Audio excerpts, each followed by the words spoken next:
একজন মানুষের জানা যায় কি একটি দেশের সীমানা অতিক্রম করে পুরো বিশ্বের দৃষ্টি আটকে যেতে পারে? একজন নেতার শেষ বিদায় কি শুধু একটি ধর্মীয় অনুষ্ঠান, নাকি এটি হতে পারে মধ্যপ্রাচ্যের ইতিহাসে সবচেয়ে গুরুত্বপূর্ণ রাজনৈতিক মুহূর্তগুলোর একটি? আজ তেহরানের রাস্তায় লাখো মানুষের ঢল, কালো পতাকায় ঢেকে গেছে শহরের আকাশ, মানুষের চোখে অশ্রু, হাতে কোরআন, ঠোঁটে দোয়া।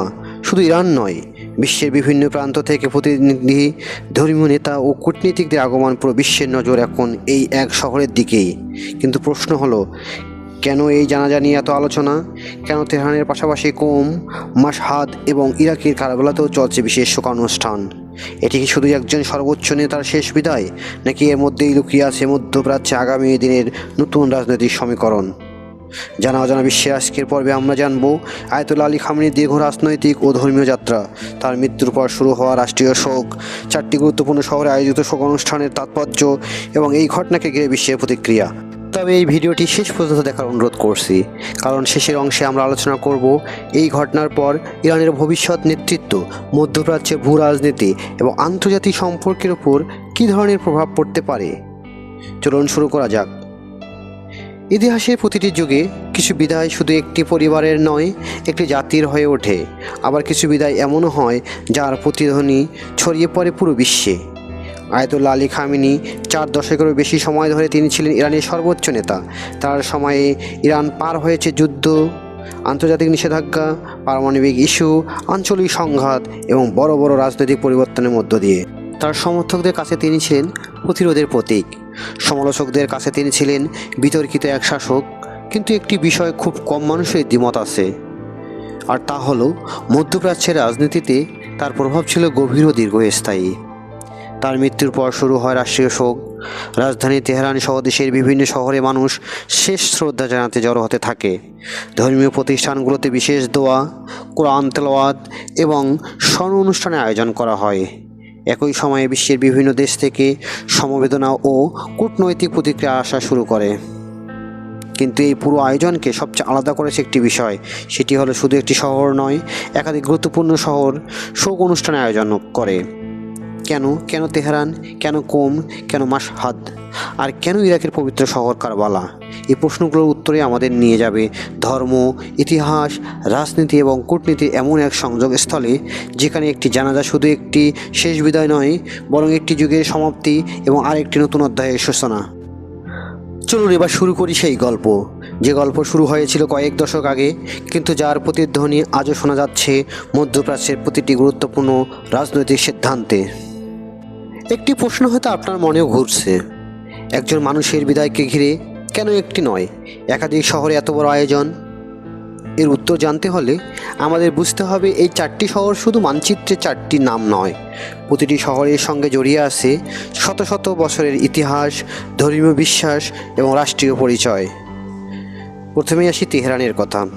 রাজধানী তেহরান শুধু ইরানের প্রশাসনিক কেন্দ্র নয়, এখান থেকেই পরিচালিত হয় দেশের সবচেয়ে গুরুত্বপূর্ণ রাষ্ট্রীয় কার্যক্রম, সর্বোচ্চ নেতার সরকারি দায়িত্ব, আন্তর্জাতিক কূটনীতি এবং রাষ্ট্রের গুরুত্বপূর্ণ সিদ্ধান্তের কেন্দ্রবিন্দু এই শহর। তাই শেষ বিদায়ে প্রধান রাষ্ট্রীয় আয়োজন ও স্বাভাবিকভাবেই তেহরানকে ঘিরেই অনুষ্ঠিত হয়।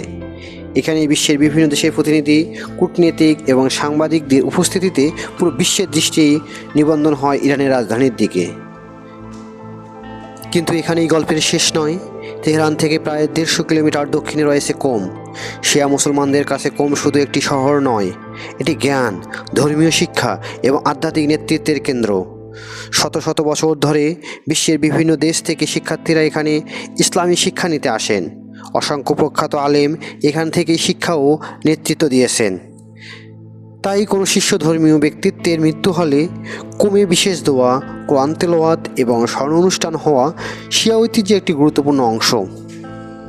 এরপর আসি মাশহাদে অবস্থিত ইমাম রেজার পবিত্র মাজার।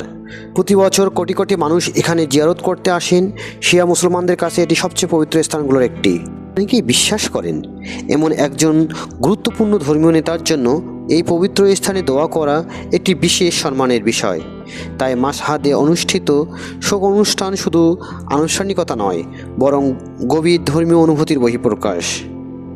এবার আসি সবচেয়ে আলোচিত শহর কারবালায়। কারবালা ইরানে নয়, প্রতিবেশী ইরাকে অবস্থিত, কিন্তু শিয়া ইতিহাসে এর গুরুত্ব অপরিসীম। 680 খ্রিস্টাব্দে এখানেই সংঘটিত হয়েছিল কারবালার ঐতিহাসিক ঘটনা, যেখানে ইমাম হুসাইন শাহাদাত বরণ করেন। সেই ঘটনার স্মৃতি আজও শিয়া মুসলমানদের ধর্মীয় চেতনার কেন্দ্রে রয়েছে। এ কারণে বিশ্বের যে কোনো প্রান্তে কোনো বড় শোকের ঘটনা ঘটলে কারবালায় বিশেষ মজলিস, দোয়া ও শোক অনুষ্ঠান আয়োজন করা অস্বাভাবিক নয়। অনেক মানুষ কারবালায় গিয়ে প্রার্থনা করেন, কোরআন খতম করেন এবং প্রয়াত ব্যক্তির জন্য দোয়া করেন। ফলে কারবালার কর্মসূচিকে মূল রাষ্ট্রীয় জানাজার অংশের চেয়ে বরং একটি বৈশ্বিক ধর্মীয় শোক অনুষ্ঠান হিসেবে দেখা বেশি সঠিক। এই চারটি শহর তেহরান, কোম, মাশহাদ এবং কারবালা মিলে এটি বিষয় স্পষ্ট করে দেয়, এটি শুধু একজন ব্যক্তির বিদায় নয়, এটি এমন একটি ঘটনা যেখানে রাষ্ট্র, ধর্ম, ইতিহাস এবং আন্তর্জাতিক রাজনীতি একই মঞ্চে এসে দাঁড়িয়েছে। কিন্তু সবচেয়ে আবেগঘন দৃশ্য তখন বাকি ছিল, যখন লাখো মানুষ রাজধানীর রাস্তায় নেমে আসে, যখন শুরু হয় শেষ বিদায়ের শোকযাত্রা, যখন বিশ্বের বিভিন্ন দেশের ক্যামেরা একসঙ্গে তাকিয়ে থাকে একটি কফিনের দিকে। ঠিক সেই মুহূর্তগুলোই ইতিহাসের পাতায় চিরস্থায়ী হয়ে যায়। পরবর্তী একটি যুগের সমাপ্তি সব সময় নতুন এক অধ্যায়ের সূচনা করে। আয়াতুল্লাহ আলী খামেনির শেষ বিদায়ের আনুষ্ঠানিকতা শেষ হওয়ার পরেও বিশ্বের দৃষ্টি থাকবে ইরানের দিকে, কারণ সবার মনে একটাই প্রশ্ন, এরপর কি হবে ইরানের। ইরানের রাজনৈতিক কাঠামো অন্যান্য অনেক দেশের মতো নয়। এখানে সর্বোচ্চ নেতা শুধু ধর্মীয় নেতা নন, দেশের গুরুত্বপূর্ণ কৌশলগত, নিরাপত্তা ও রাষ্ট্রীয় সিদ্ধান্তও এই পদের ভূমিকা অত্যন্ত গুরুত্বপূর্ণ। তাই বিশ্বের বিভিন্ন সংবাদ মাধ্যম এবং বিশ্লেষকরা ইরানের সাংবিধানিক প্রক্রিয়ার দিকে নজর রাখেন। নতুন নেতৃত্ব কীভাবে নির্ধারিত হবে তা দেশের আইন ও সংশ্লিষ্ট সাংবিধানিক প্রতিষ্ঠানের সিদ্ধান্তের বিষয়।